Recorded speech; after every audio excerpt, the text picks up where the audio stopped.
more CIA documents in Marble reveal. Yep, Wikileaks has dropped another release which proves that the CIA disguises its hacks as Russian, Chinese, Korean, Arabic, and Farsi from Zero Hedge. Excuse me. Wikileaks' latest Vault 7 release contains a batch of documents named Marble. This is the secret name of this, the nickname, which details CIA hacking tactics and how they misdirect foreign investigators from attributing viruses, Trojans, and hacking attacks to their agency by inserted code fragments in foreign languages. The tool was in use as recently as 2016, per the Wikileaks release.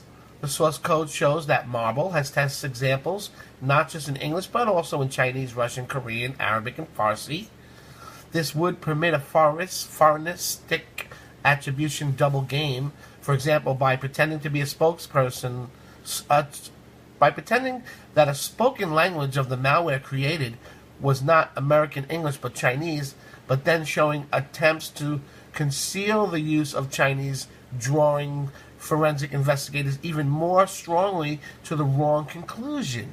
But there are other possibilities, such as hiding fake error messages. WikiLeaks tweets this. You can read that if you want to.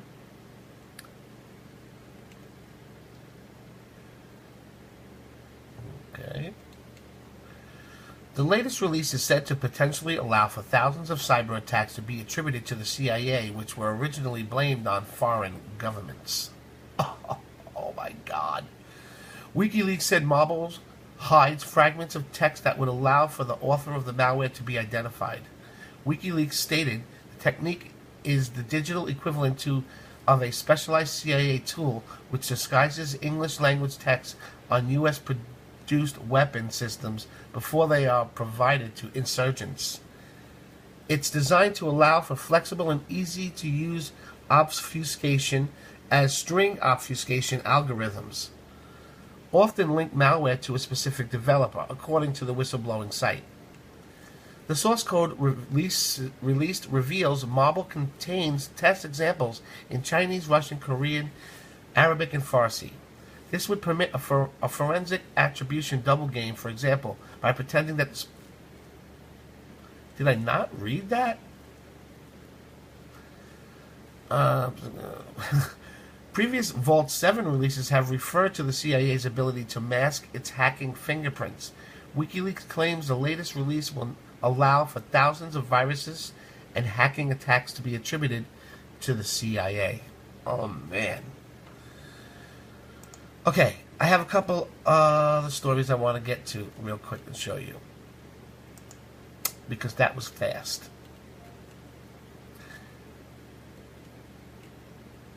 I don't want to bring you down and show you anything horrible. Let's see this one. I've been wanting to see this. Shocking.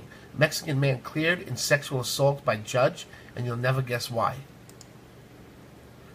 That's the president of Mexico, so he's shocked, is what they're trying to say.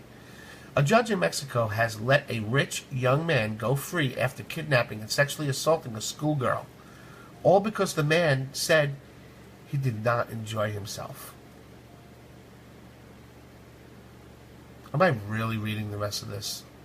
From The Guardian, a Mexican judge has freed a wealthy young man accused of abducting and sexually assaulting a schoolgirl on the grounds that perpetrator did not enjoy himself. What the hell?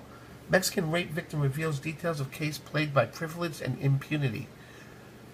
Diego Cruz, 21, was one of the 4 young men from prominent families in the coastal state of Veracruz who were nicknamed Los Porquis on social media after they were accused of seizing a classmate from their elite private school as she left the New Year's party on January 1st, 2015. In a ruling which made public on Monday, Judge Anzor Gonzalez found that although Cruz was accused of touching the victim's breast and penetrating with his fingers, he had acted without carnal intent, and so was not guilty of assault. Gonzalez also found that although the victim, who was 17 at the time, was forced into the car of one of the alleged attackers, she was never helpless. 4 people. 2 of the other 3 suspects are accused of penetrating her. The release of Cruz, who had fled to Spain but was extradited back to Mexico, has prompted outrage among human rights activists and marked a new low point in a case that has reinforced the perception that those with money and political connections are above the law. He sexually touched her, but because he didn't enjoy it, it's not sexual abuse, said Estefina Villalobos, an activist on gender issues. She's right. Since there was no pleasure in the act, it was intended to cause humiliation. They were touching her. They were bothering her. So for the judge, if the intention wasn't pleasure, it's not sexual assault. The judge is an idiot. Vela works with legal study departments at the Center for Teaching and Research in Economics. There is no disputing the facts. It's not some crazy woman saying it's coming from a judge's mouth. And he's saying that if they touch you against your will, it might not be abuse. The case of Los Poquis has provoked widespread indignation in Mexico, not least because it took place on the coastal